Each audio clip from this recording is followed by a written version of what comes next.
Hello friend, स्वागत आहे तुमचं वैशाली पारिसे या माझ्या यूट्यूब चॅनलवर. तर आज सकाळी सकाळी ना सुपरवायझर आमच्या रूमवरती आले आणि 1 घंट्यात ना रूम खाली करण्यासाठी सांगितली. आता का रूम खाली करण्यासाठी सांगितली याच विषयावर ना मी आज हा लॉंग व्हिडिओ बनवलेला आहे. तर झालं असं की आपण जर कॉलनीमध्ये राहत असलं ना, तर कॉलनीचे ना नियम कायदे आहे. त्या नियम कायद्याप्रमाणे ना प्रत्येक माणसाला इथे राहावं लागतं. जर त्या नियम कायद्याचं जर उल्लंघन झालं ना, तर तिथे ना एकच ऑप्शन असतं, ते म्हणजे रूम खाली. आता मला असं वाटलं की 1 घंट्यात रूम खाली करायला सांगितलं, तर आमच्याकडून काही चुकी झाली का, की माझ्या व्हिडिओमुळे तर काही प्रॉब्लेम आला नसेल, किंवा सानूच्या बाबांकडून काही चुकी तर नाही झाली ना, कंपनीमध्ये काही प्रॉब्लेम तर नाही झाला ना. अशा बरेचसे प्रश्न ना माझ्या डोक्यामध्ये घुमत होते. कारण 1 घंट्यात रूम खाली करणं म्हणजे सहजासहजी गोष्टी नाही. त्यात आपण बाहेर असलं आणि आपलं गाव इतकं दूर असलं म्हणजे खूपच विषय. चला असो, मग काय 1 घंट्यात मला रूम खाली करायची होती, त्यामुळे ना मी सर्वच पॅकिंग ना करायला घेतली. माझं इथं कामाचं टेन्शन चालू होतं ना, माझ्या मुलींचं ना कॅमेऱ्यासमोर असे काही नखरे चालू होते. कॅमेरा दिसला ना दिसला तिचं असं काही चालू असतं.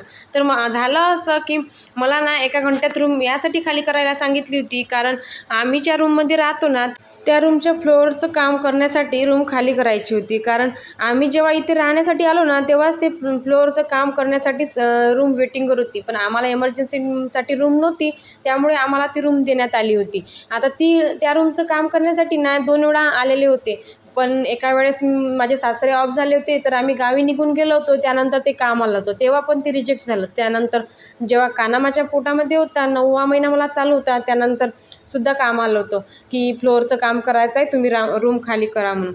आता रूम खाली करणं म्हणजे सहजासहजी शक्य नसते ना. इतकी फॅमिलीचं सर्व घेऊन जावं लागते, त्यात ड्युटी मुश्किल होतं. आणि त्यात मला 9वा महिना पण चालू होता, त्यामुळे ना आम्ही रिक्वेस्ट केली होती की नाही, आमची नेक्स्ट टाईम रूम प्रिपेअर करून द्यायचा, आम्ही कसं तरी मॅनेज करू.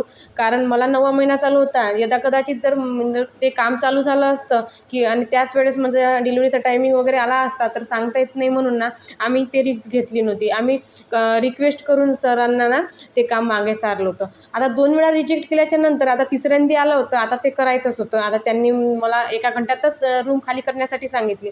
पण मी परत त्यांना रिक्वेस्ट केली की हे नाईट करून आलेले आहे, यांना हे झोपले आहे नाईट करून, आणि 1 घंट्यात सामान इतकं सारं शिफ्ट करणं म्हणजे शक्य नसते. म्हणून ना मी त्यांना परत रिक्वेस्ट केली की आज संध्याकाळीपर्यंत मी रूम खाली करते म्हणून. मग काय, त्यांनी मला दुसरी रूम दिली. ते रूम मला क्लीन आता जशी आहे तशी, कारण या रूमचं रिपेअरिंगचं काम आहे. पण आता थोडंसं त्या रूमपेक्षा ही रूम थोडीशी बेटर आहे, म्हणून आधी त्या रूमचं काम करणार आहे, नंतर या रूमचं काम करणार आहे. तर म्हणून या रूममध्ये मला शिफ्ट व्हायचं होतं. तर मग त्यांनी रूम्स वगैरे दिली, तर ते रूम वगैरे क्लीन वगैरे करून घेतली. पूर्ण सामान पॅकिंग केलं, सामानाची 3 हिश्श्यामध्ये वाटणी केली. कारण आमच्या शेजारी ना खूपच चांगले आहे. कारण इतकं सामान इकडे आणणं परत तिकडे नेणं खूप मुश्किल काम असतं, नाही का. तर आणि त्यात 2-2 मुलं, त्यांच्या पण ड्युटींचा टाईम आहे. आता फर्स्ट शिफ्ट चालू आहे यांच्या सानूच्या बाबांची, त्यामुळे थोडासा प्रॉब्लेम होत होता. त्यामुळे काय केलं माहिती आहे का, आमचे जे शेजारी आहे ना खूप चांगले खरंच.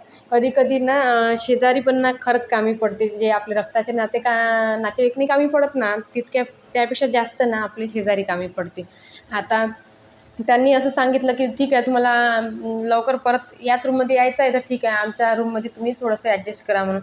तर बाकीचं जे बेड वगैरे आहे ना, ते सगळं खोलून वगैरे जे फालतूचं सामान आहे, जे आम्हाला सध्या यूजमध्ये नाही घेता येत 8-10 दिवस, तर ते सामान ना मी तिथेच ठेवून दिलं. आणि जे माझं रेग्युलर यूजसाठी आहे, जे म्हणजे आवश्यक आहे, तेवढंच सामान ना मी या रूममध्ये शिफ्ट केलं. आता शिफ्टिंगचा काय प्रॉब्लेम असतो ना, हे किरायाच्या घरात जे राहते ना त्यांना चांगलं माहिती आहे. कारण माहिती आहे का, एक वेळा आपलं घर असलं तर आपण एक वेळचं परमनंटसाठी सजवून घेतो. पण शिफ्टिंग करायचं असलं ना किरायाच्या घरात म्हटलं का खूपच मोठा विषय असतो, नाही का. पण चला असं मजबुरीसाठी काही करावं लागते. आणि सर्वात महत्त्वाचं म्हणजे कसं असते माहिती आहे का, आपण आपल्याला जेव्हा रूम खाली करू शकत नव्हतं, तेव्हा ते आपल्याला समजून घेतले. आता 2 वेळा काम आपण रिजेक्ट केलं, तर आता आपल्याला ते म्हणजे त्यांचंसुद्धा म्हणणं ऐकावंच लागेल. कारण ते जे काही करते ते आपल्या फायद्याचेच असते. कारण इथे जे काही नियम कायदे आहेत ना, ते सर्व आपल्या फायद्याचे आणि आपल्या सुखाचे असते. आता या रूमचा प्रॉब्लेम तसा मला फारसा वाटत नव्हता, कारण बाहेर राहत असलो ना तर कसं पण ॲडजस्ट करावं लागते. कारण इथं आपल्या घराप्रमाणे सर्व गोष्टी परफेक्ट नसते. आता बाहेर राहिलं की थोड्या गोष्टीसाठी आपल्याला मॅनेज करून घ्यावं लागते. त्यामुळे मी सुद्धा ना 1-1.5 वर्षापासून मॅनेज करत होती, म्हणून मला काही प्रॉब्लेम नव्हता. पण ते लिहून नेलं होतं, त्याचं काम आलं होतं, त्याला ते करणं भाग होतं.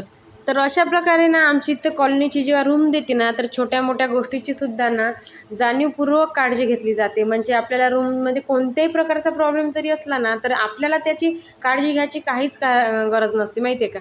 आपल्याला फक्त एक कंप्लेंट टाकून द्यायची असते. त्यानंतर ते काम त्यांच्याच जबाबदारीने ते काम संपूर्ण विल्हेवाट लावून देते त्या कामाची.